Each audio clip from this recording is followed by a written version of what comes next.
Welcome back to our channel, friends. I'm so glad you're here, because today's topic is one that many of us struggle with, but few talk about honestly.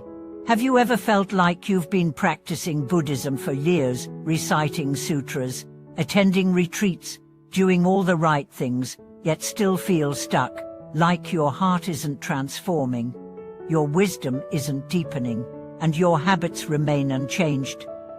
You're not alone.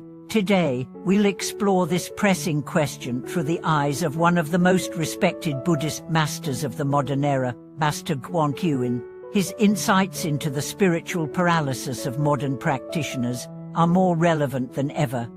Let's begin with a truth that may be hard to swallow. The reason most people don't progress in their practice is because they don't want to suffer. Master Guangqin put it bluntly: people today don't want to eat bitterness.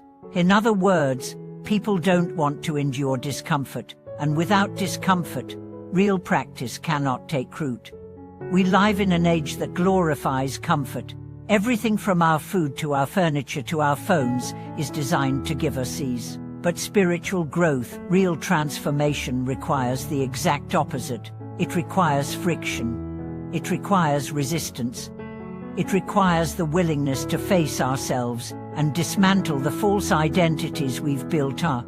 When Master Guangqin trained in his early years, he lived with almost nothing. He wore simple robes, ate plain food, often just sweet potatoes, and worked constantly, not for prestige, but as part of his practice. One of his disciples once asked him, "Master, isn't this life too bitter?" He replied calmly, "If you can suffer, you can cultivate. If you can't suffer, you can't cultivate." There it is, clear, uncompromising. Real cultivation is about breaking through the shell of the ego, and that process is never comfortable. But let's make this relatable. Think about anything meaningful you've ever achieved. Did you learn a new language, master a skill, build a career, or raise a child? None of those things came easily. They came through persistence, sacrifice, and discomfort. What should spiritual awakening be any different? One story about Master Guangqin perfectly illustrates his point. A practitioner came to him, full of complaints. He said he couldn't focus, that meditation was too hard, that his mind was too restless. Master Guangqin didn't give him a long lecture. He just said, "Keep sitting." The man was confused. "But I can't sit. My back hurts. My thoughts are everywhere." The master simply said again, "Keep sitting." This was not stubbornness. It was profound wisdom. Master Guangqin knew that the problem was not the pain, but the man's refusal to go through it. Spiritual growth happens not when the pain goes away, but when we stop avoiding it. And this applies far beyond the meditation cushion. Think about your daily life. When you're criticized, do you respond with humility or defensiveness? When someone disagrees with you, do you listen or shut down? When you feel lonely, do you seek distraction or sit with the feeling? These are the moments where cultivation either deepens or dies. One of Master Guangqin's most repeated teachings was this: don't be afraid of hardship. Don't chase comfort. Begin your practice where it hurts. That's right, begin where it hurts.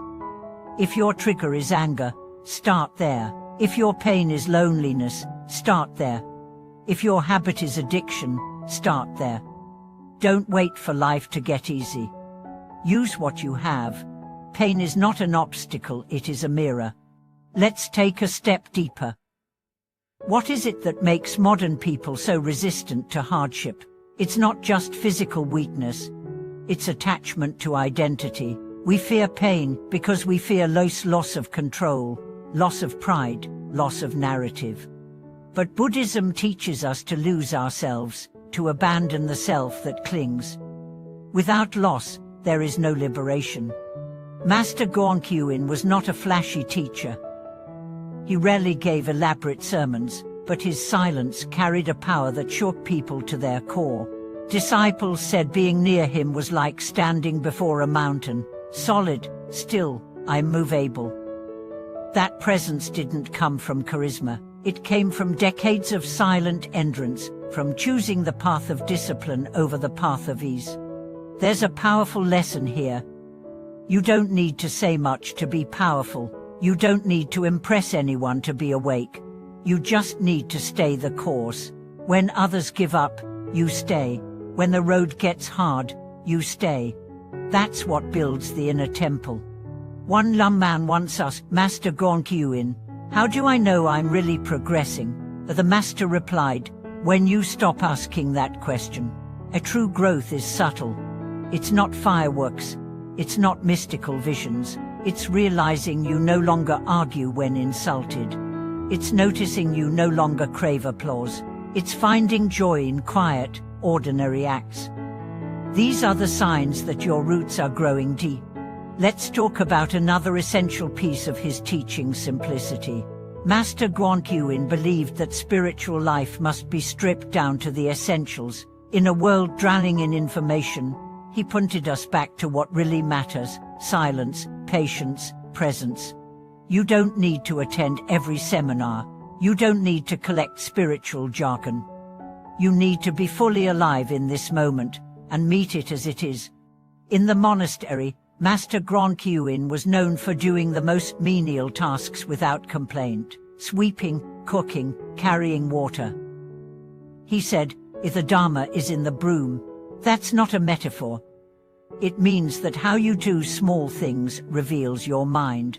Do you sweep with awareness or with resentment? Do you serve others with gratitude or with a hidden ledger of fairness?" Modern people love results. But Buddhism isn't about getting somewhere. It's about being here. Progress is real, but it's often invisible. A tree doesn't grow because you pull it, it grows because you water it every day. Your job is to keep watering, no matter how dry this will seem. As we come to a close, let me share something personal. There was a time in my practice when I felt completely lost. I had read all the right books. I knew all the right chants, but my heart was heavy. I didn't feel close to anything sacred. I considered quitting. Then I remembered Master Guangqin's words: "Don't run from the hard places. That's where you grow." So I stayed. I sat, I cried. I kept sweeping my own internal floor. And one day, without effort, I realized I was different. Softer, quieter, more patient. The work had worked. You might be in that place right now. Doubting, disappointed. Don't give up. Stay where it hurts.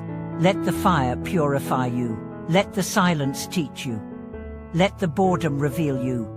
Thank you for watching this video. If Master Guangqin's wisdom touched you, share in the comments how you've learned through hardship. Let's support each other in building real, unshakable practice. Don't forget to subscribe, like, and comment to help spread these teachings. Your presence here means everything. Until next time, stay grounded, stay honest, and keep walking the path.